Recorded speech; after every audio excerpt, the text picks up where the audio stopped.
Salut à vous les amis, j'espère que vous allez bien. On se retrouve aujourd'hui pour une toute nouvelle vidéo sur le Grand Prix de Miami 2022. Donc allons-y, c'est parti.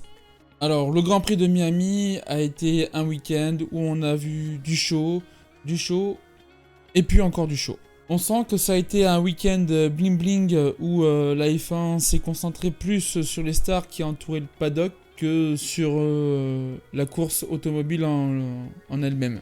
Alors je ne suis pas contre ce côté showbiz car le marché américain est en pleine évolution. Et c'est bon signe car cela amène du monde du côté des États-Unis depuis quelques années à s'intéresser à la Formule 1. Et qui sait, peut-être dans quelques années, nous verrons des jeunes Américains émerger dans les formules de promotion. Ça serait sympa. Et ça serait vraiment cool car cela voudrait dire que cette émancipation du marché américain va dans le bon sens. Mais il y a quand même un aspect négatif de cette émancipation et elle est financière. On sent que Liberty Media s'intéresse fortement à ce marché américain au détriment des circuits européens et africains. Parce que tout simplement, les villes intéressées proposent de plus gros chèques qui pèsent dans la balance. Et cela pourrait nuire sur le long terme à la F1 qui pourrait perdre son public de passionnés au détriment d'un public Netflix, entre guillemets, attiré par le show. Mais cela mérite une vidéo dédiée où je rentrerai plus dans les détails, donc abonnez-vous.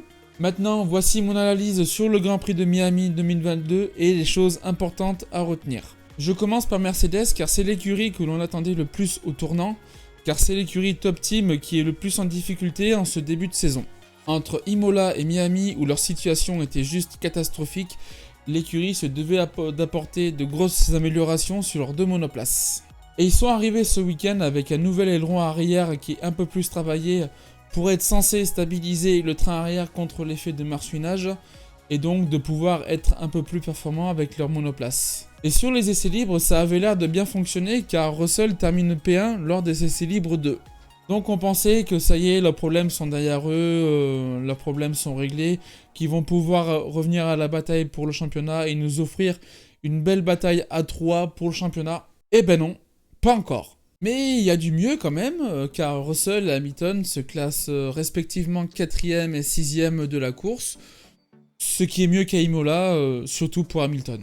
J'ai l'impression que l'écurie commence à comprendre leurs problèmes sur la monoplace et commence à travailler dans le bon sens. C'est pas encore ça, mais il y a du mieux, donc voilà, c'est ce qu'il faut retenir, qu'ils commencent à comprendre leurs problèmes et à travailler dans le bon sens, donc il y a du mieux à espérer, je pense. Donc attention chez Ferrari et Red Bull, car Mercedes peut revenir potentiellement très rapidement quand même. Maintenant, parlons d'Alpine. Que dire du week-end de Alpine dans l'ensemble ? Compliqué, hein. Compliqué car Esteban s'est craché lors des essais libres 3 et a malheureusement endommagé le châssis de sa monoplace et donc il n'a pas pu participer à la séance de qualification. Mais il a fait une très belle remontée lors de la course et se classe 8ème. Et compliqué pour Fernando Alonso car malgré une très belle séance de qualification où il se classe dans le top 10 et un très beau premier tour où il dépasse 4 voitures sur le premier virage, la monoplace n'est pas aussi performante qu'espéré, il y a un arrêt au stand foiré, plus un accrochage avec Gasly, donc il a perdu des places et il a dû batailler pour terminer 9ème de la course. Avant les pénalités bien sûr. Et c'est dommage car cette monoplace a beaucoup de potentiel. Et avec des améliorations qui ne marchent pas, des arrêts au stand foirés, plus des problèmes de fiabilité qu'ils ont rencontrés en début de saison, on sent une écurie pas si sereine que ce qu'elle prétendait être en début de saison. Et c'est dommage car cela leur coûte des gros points pour le championnat. Maintenant, passons à Ferrari. Ferrari a apporté ce week-end des petites améliorations sur l'aileron arrière de leur monoplace pour favoriser un peu plus leur vitesse de pointe. Car certes, elle est polyvalente, fiable, mais elle manque cruellement de vitesse de pointe en ligne droite comparée au Red Bull.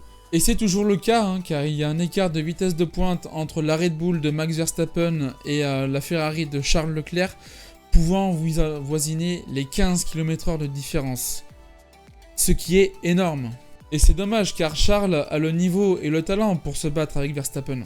Mais lorsqu'il est derrière Max, il doit du fait de manque de performance de sa monoplace vachement plus attaquer pour rester le plus longtemps possible à hauteur, ce qui use beaucoup plus ses pneus. surtout les médiums et les softs. Là où Max peut se permettre de préserver un petit peu plus ses pneus en vue de le dépasser ou de maintenir l'écart avec Charles. Donc attention, Ferrari, Red Bull semble avoir réglé leurs problèmes de fiabilité et donc d'être plus en mesure de chercher un petit peu plus de performance, ce qui pourrait vous nuire au championnat pilote et constructeur. Concernant Carlos Sainz, dans l'ensemble, un bon week-end, pas étincelant mais correct. De toute façon, il pouvait pas faire pire qu'à Melbourne et Imola, même si il s'est craché lors des essais libres. Il faut qu'il regagne de la confiance en lui et en sa monoplace pour pouvoir être dans les mêmes temps que Charles Leclerc et ainsi de pouvoir aider Ferrari à contrer Red Bull sur les stratégies. Maintenant parlons de Red Bull.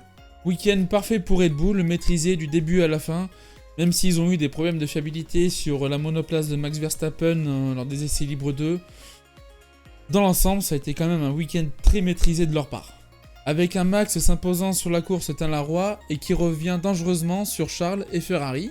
Et un Sergio Perez dans le top 5 très dangereusement proche de Sainz durant toute la course. Ce qui en fait, en vue des dernières courses, la meilleure écurie actuelle du plateau. Cela ne m'étonnerait pas que d'ici 2 voire 3 courses, ils prennent la tête du championnat pilote et constructeur tellement ils ont l'air forts en ce moment. Ils sont actuellement l'écurie à battre, selon moi. Donc voilà les amis, c'est la fin de cette vidéo, c'était donc mon avis sur le Grand Prix de Miami 2022 et de ce que j'en pense. J'espère que la vidéo vous aura plu. Si la vidéo vous a plu, n'hésitez pas à liker, à commenter, à partager, à vous abonner à ma chaîne YouTube et à activer toutes les notifications. Donc 5 gestes qui prennent pas beaucoup de votre temps mais qui comptent énormément pour moi et au développement de la chaîne. Donc j'espère que vous allez vraiment le faire. Et puis, je vous dis à très vite pour une prochaine vidéo. Salut les amis!